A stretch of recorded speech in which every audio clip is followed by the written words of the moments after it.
परिचय। अधिकतर परिस्थितियों में हमारे आसपास की चीजों में कुछ न कुछ बदलाव होता है। इनमें से कुछ बदलाव अस्थायी, जिनमें कुछ नए तत्व ना बने, उन्हें भौतिक बदलाव कहते हैं। कुछ अन्य बदलावों में नए तत्व बनते हैं और कुछ अपनी पहचान खो देते हैं। इस तरह के बदलावों में हम मूल वस्तु को वापस नहीं ला सकते, जिसका सीधा और सामान्य मतलब यही है। उन्हें स्थायी बदलाव के तौर पर जाना जाता है। उदाहरणार्थ, कागज के जलने पर कार्बन का बनना। जब कागज जला दिया जाता है तो कार्बन के कण राख बन जाते हैं। इनको दोबारा से कागज नहीं बनाया जा सकता। इस तरह ये स्थायी रासायनिक परिवर्तन है।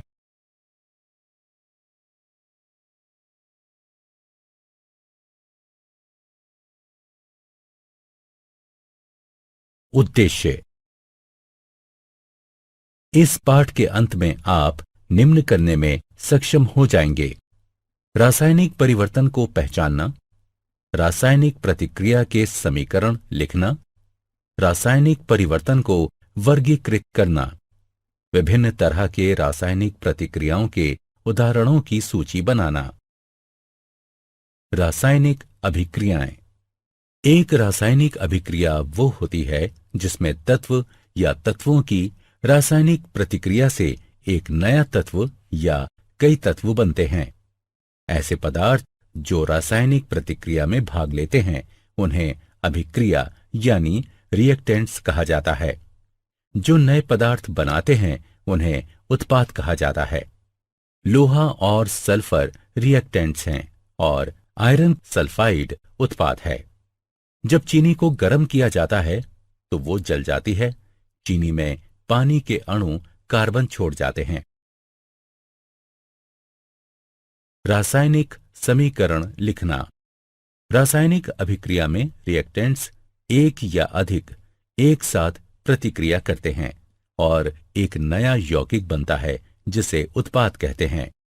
उदाहरण: एल्यूमीनियम ऑक्साइड को डाइल्यूट सल्फ्यूरिक एसिड के साथ मिलाएं, जो एल्यूमीनियम सल्फेट और पानी के रूप में हो।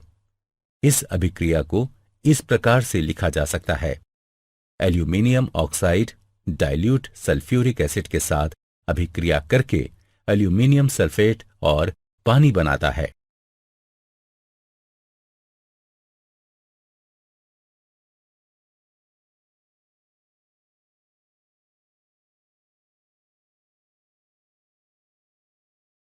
रासायनिक समीकरण लिखने के लिए निम्नलिखित तरीके अपनाए जाते हैं। अभिकारकों के प्रतीक और सूत्रों को पहले बाईं ओर लिखा जाता है। यदि एक से ज्यादा उत्पाद हों तो उनके बीच योग धन चिन्ह लगाकर उन्हें अलग अलग दर्शाते हैं। एल्यूमीनियम ऑक्साइड और डाइल्यूट सल्फ्यूरिक एसिड को इस तरह लिखते हैं।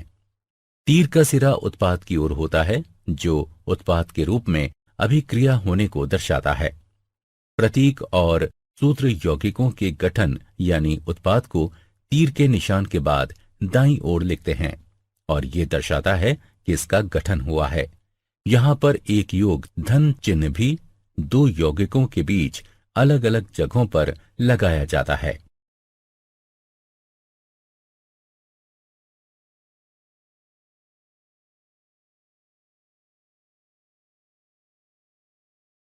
संतुलित रासायनिक समीकरण।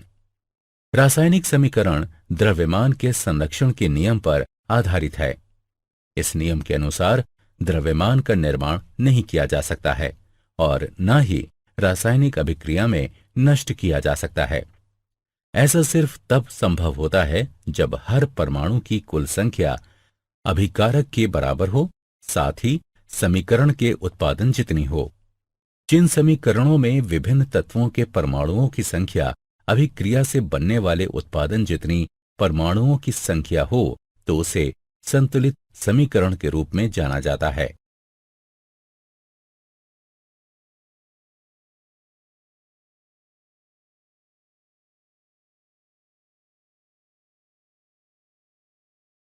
संतुलित समीकरण। उपरोक्त समीकरण एक असंतुलित समीकरण है। इसमें सल्फर का सिर्फ एक परमाणु है जो अभिक्रिया की ओर है, जबकि उत्पाद की ओर सल्फर के 3 परमाणु हैं। अब यहां अभिकारक की ओर 6 हाइड्रोजन के परमाणु हैं और उत्पाद की ओर सिर्फ 2 हाइड्रोजन परमाणु हैं। उपरोक्त समीकरण में H2O अणुओं को 3 से गुणा करते हैं। समीकरण 2 अब बनता है इसमें। अब समीकरण में ऑक्सीजन परमाणु 15 हैं जो अभिकारक और उत्पाद की ओर हैं, इसलिए अंतिम समीकरण संतुलित है।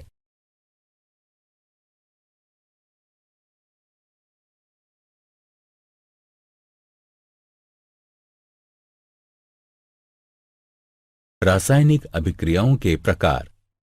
तत्वों और यौगिकों के मिश्रण से कई तरह के पदार्थ बनते हैं। लाखों यौगिक तत्वों या यौगिकों की रासायनिक अभिक्रियाओं से बनते हैं। रासायनिक अभिक्रियाओं में तापमान, दबाव, प्रकाश की उपस्थिति आदि के रूप में विभिन्न परिस्थितियों की आवश्यकता होती है। रासायनिक अभिक्रियाएं कई प्रकार की प्रणालियों में घटित होती हैं, जैसे कि मानव शरीर, पौधे, उद्योग, प्रकृति आदि। रासायनिक अभिक्रियाओं के 4 प्रकार होते हैं, जो कि इस प्रकार हैं: संयोजन अभिक्रिया, अपघटन अभिक्रिया, विस्थापन अभिक्रिया, द्विविस्थापन अभिक्रिया।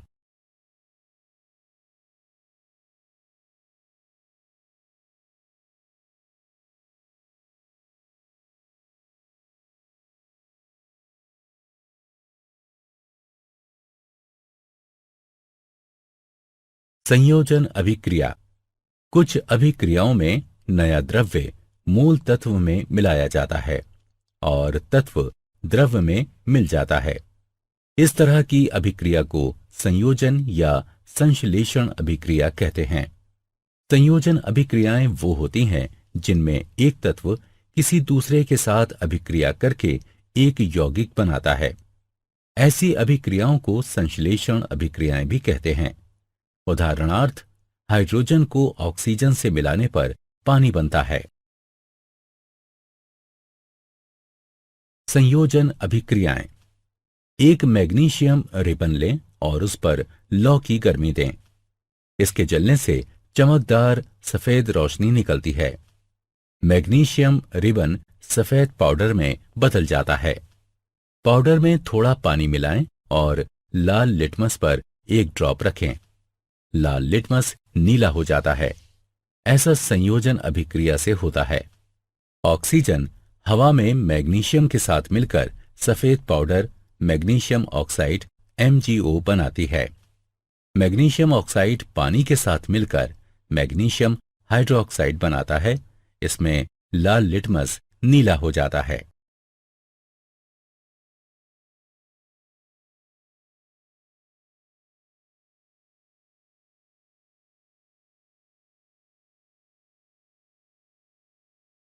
अपघटन अभिक्रियाएं। अपघटन अभिक्रियाएं वे होती हैं जिनमें एक यौगिक सरल यौगिकों में टूट जाता है। उदाहरणार्थ, गर्म करने पर कैल्शियम कार्बोनेट से कैल्शियम ऑक्साइड और कार्बन डाइऑक्साइड बनता है। पानी का अपघटन करने पर जब इसे बिजली से गुजारा जाता है तो ये हाइड्रोजन और ऑक्सीजन देता है। अपघटन अभिक्रियाएं। संगमरमर का एक टुकड़ा लें, इसे चिमटे से पकड़ें, कुछ समय के लिए इस पर आग की गर्मी दें, इसे ठंडा होने दें, इसे पानी में डाल दें, फिर इसमें लाल लिटमस डालें। इस तरह लाल लिटमस नीले रंग में बदल जाता है। कैल्शियम कार्बोनेट यानी संगमरमर अपघटित होकर कैल्शियम ऑक्साइड और कार्बन डाइऑक्साइड बन जाता है। कैल्शियम ऑक्साइड के बनने पर पानी के साथ अभिक्रिया होती है जो उपरोक्त हल देता है, जिसमें लाल लिटमस नीले रंग में बदल जाता है। एक टेस्ट ट्यूब में 0.5 ग्राम जिंक कार्बोनेट लें। टेस्ट ट्यूब को एक काग और एक डिलीवरी ट्यूब में फिट करें। लौ से उसमें ऊष्मा दें। इससे एक रंगहीन गैस बाहर निकलती है। इस गैस को नींबू पानी से गुजारते हैं तो ये दूधिया हो जाता है। जिंक कार्बोनेट को गर्म करने से यह अपघटित होकर कार्बन डाइऑक्साइड गैस और जिंक ऑक्साइड बनाता है। कार्बन डाइऑक्साइड नींबू पानी को दूधिया कर देती है। एक चाइना डिश में 1.0 ग्राम फेरस सल्फेट लेकर गर्म करें। तेज गर्म करने पर फेरस सल्फेट का रंग हरे से बदलकर भूरा हो जाता है। एक तीखी महकदार गैस भी इससे बाहर निकलती है। ऐसा फेरस सल्फेट के अपघटन की वजह से होता है, जो ब्राउन फेरिक ऑक्साइड और SO2 और SO3 जैसी तीखी महकदार वाली गैस निकलती है।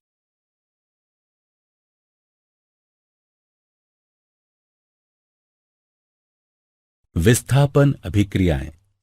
एक विस्थापन अभिक्रिया वो अभिक्रिया होती है जिसमें एक परमाणु या परमाणुओं का एक समूह एक अणु में मौजूद एक और परमाणु द्वारा विस्थापित होता है। उदाहरणार्थ, आयरन को जब कॉपर सल्फेट के विलयन के साथ मिलाया जाता है तो इससे कॉपर धातु बनती है। टेस्ट ट्यूब के 10 मिलीलीटर पानी में 0.5 ग्राम सिल्वर नाइट्रेट मिलाते हैं। टेस्ट ट्यूब में एक साफ कॉपर का तार जोड़ते हैं। इसे कुछ देर तक छोड़ देते हैं। सिल्वर की चमकीले क्रिस्टल तांबे के तार पर दिखाई देते हैं। इससे विलयन का रंग नीला सा हो जाता है, जो कॉपर नाइट्रेट के रूप में होता है।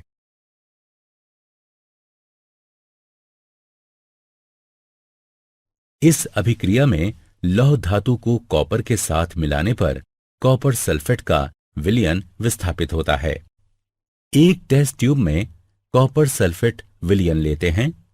कॉपर सल्फेट विलयन में लोहे की कील डालते हैं और इसे कुछ समय के लिए छोड़ देते हैं। कुछ समय के बाद विलयन का नीला रंग फेट्स और लाल रंग की कॉपर धातु कॉपर सल्फेट से विस्थापित हो जाती है। विस्थापन अभिक्रिया जो होती है। विस्थापन अभिक्रियाओं के कुछ अन्य उदाहरण हैं।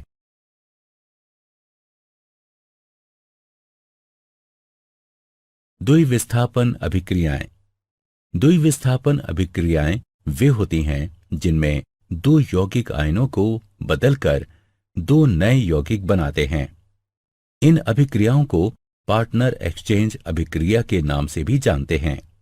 ये अभिक्रियाएं आयनिक यौगिकों में होती हैं। उदाहरणार्थ, कॉपर सल्फेट और हाइड्रोजन की अभिक्रिया में सल्फाइड, कॉपर सल्फाइड और सल्फ्यूरिक एसिड बनते हैं। इस प्रकार कॉपर का पार्टनर बदलकर हाइड्रोजन सल्फाइड में हाइड्रोजन के पार्टनर के रूप में होता है। बेरियम क्लोराइड और सल्फ्यूरिक एसिड की अभिक्रिया से बेरियम सल्फेट बनता है, जो द्विविस्थापन अभिक्रिया है। निराकरण अभिक्रियाएं भी द्विविस्थापन अभिक्रियाएं होती हैं।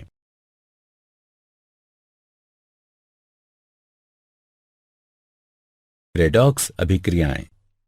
रेडॉक्स अभिक्रियाएं वे होती हैं जिसमें ऑक्सीकरण और इसकी कमी से एक ही समय में होती हैं। इन अभिक्रियाओं में एक पदार्थ में कमी होती है जबकि अन्य ऑक्सीडाइज्ड होता है। क्रियाकलाप। एक चाइना डिश लें और उसमें थोड़ा सा कॉपर पाउडर लेकर उसे गर्म करें। कॉपर पाउडर का क्या होता है? कॉपर पाउडर की सतह का रंग बदलकर काला हो जाता है।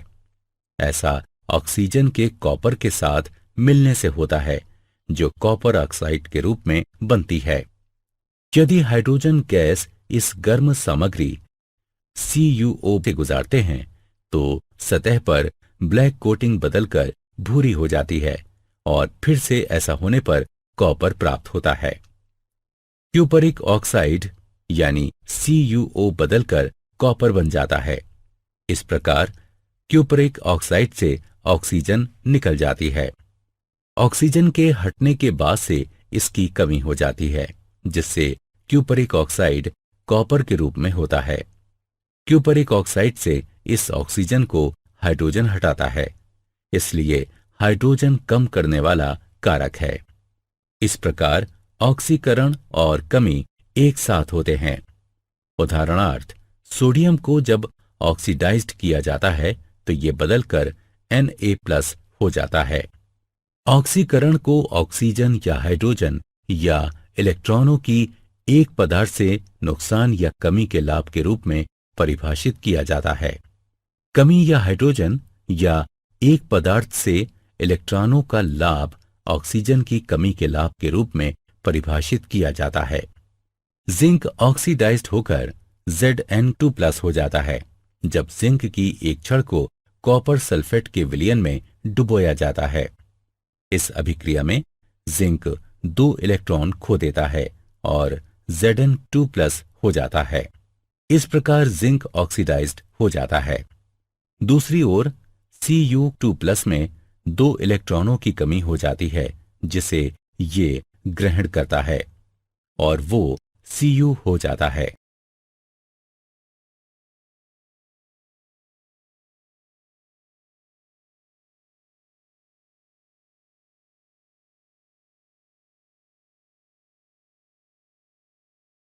संक्षारण।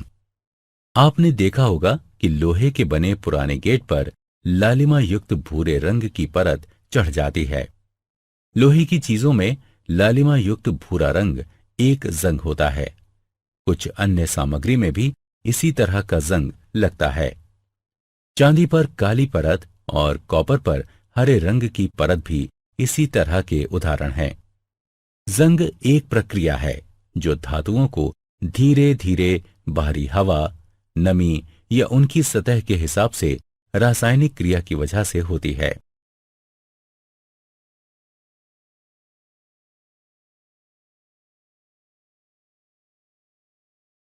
विकृत गंधिता। अगर एक धातु में अभिक्रियाशील होती है, इसकी सतह पर धीरे धीरे ऑक्सीजन और पानी यानी नमी की मार पड़ सकती है। धातु हवा में मौजूद ऑक्सीजन और पानी के वाष्प के साथ अभिक्रिया करके यौगिक बनाता है। इन यौगिकों के बनने से धातु की सतह पर असर होता है। इससे धातु की सतह कमजोर हो जाती है। धातु की सतह पर यौगिकों के बनने से धीरे धीरे उसकी सतह और कमजोर हो जाती है और फिर हवा और पानी की वजह से इसे नुकसान होता है। यह प्रक्रिया आगे भी चलती रहती है। इस तरह हवा और पानी धीरे धीरे पूरी धातु को ही नष्ट कर देते हैं। जब हम खाद्य सामग्री, वसा या तेल को लंबे समय तक रखते हैं तो ये वक्रित गंधी हो जाते हैं और एक समय के बाद इसके दुर्गंध और स्वाद बदल जाते हैं। ऐसा खाद्य सामग्री के बासी हो जाने की वजह से होता है।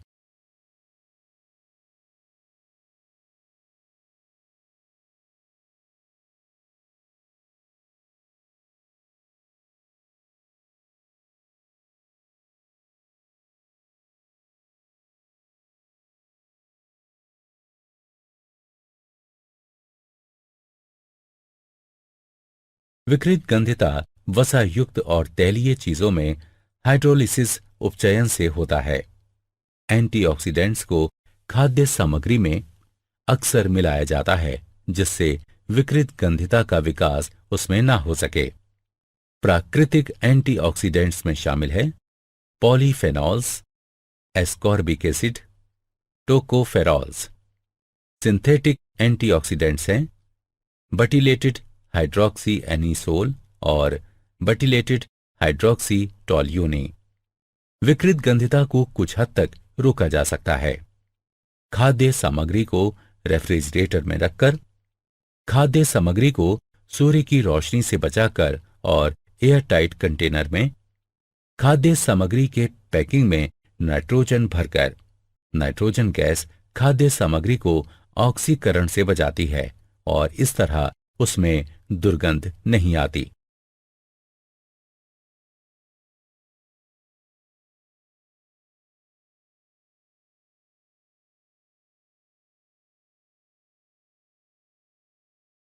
क्या आप जानते हैं स्लैग्ड चूने का उत्पादन CaOS जमा H2O L gives CaOH2 AQ की अभिक्रिया से होता है, जिसका प्रयोग दीवारों की पुताई में किया जाता है।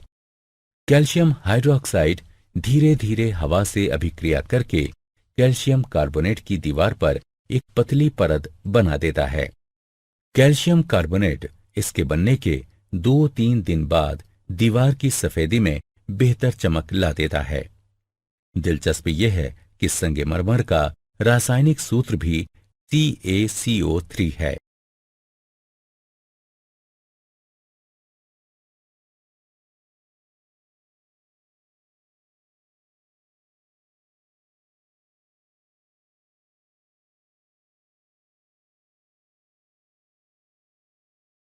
सारांश। आइए हमने जो कुछ सीखा है उसे संक्षेप में दोहराएं। रासायनिक अभिक्रियाएं स्थायी बदलाव करती हैं।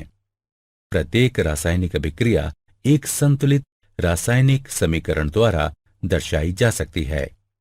विभिन्न प्रकार की रासायनिक अभिक्रियाओं की चर्चा करें। संयोजन अभिक्रियाएं, अपघटन अभिक्रियाएं, विस्थापन अभिक्रियाएं, द्विविस्थापन अभिक्रियाएं और रेडॉक्स अभिक्रियाएं।